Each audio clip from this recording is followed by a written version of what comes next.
Around the capital have joined the nation as it fell silent to honour the fallen on Armistice Day. At the 11th hour of the 11th day of the 11th month, a 2-minute silence was observed in shops, offices and schools, as Sarah Harris reports.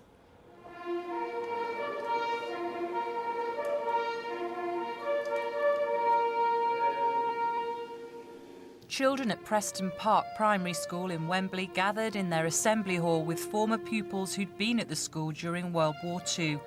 The generation stood together to remember those who'd lost their lives in war.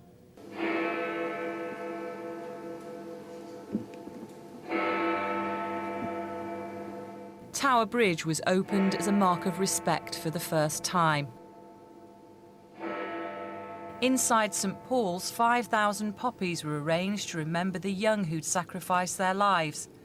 There were 13-year-olds at the Battle of Trafalgar, 14-year-olds in the British Army in the First World War, and still today, sadly, there are at least 250,000 children worldwide, some as young as 9, who are fighting adults' wars. Outside St Paul's, and members of the church joined with protesters in paying their respects in their own ways.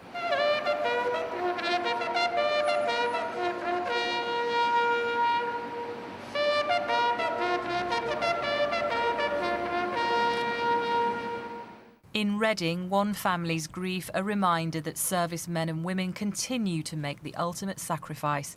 23-year-old Corporal Richard Green was shot dead at a checkpoint in Helmand province in Afghanistan last year.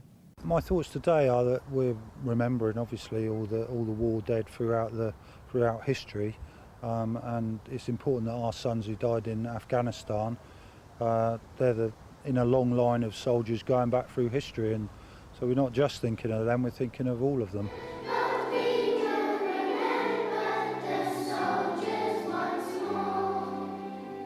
Back at Preston Park Primary, and after wreaths were laid to remember the dead, the children were keen to know what their school had been like during World War II. What memories do you have from the war?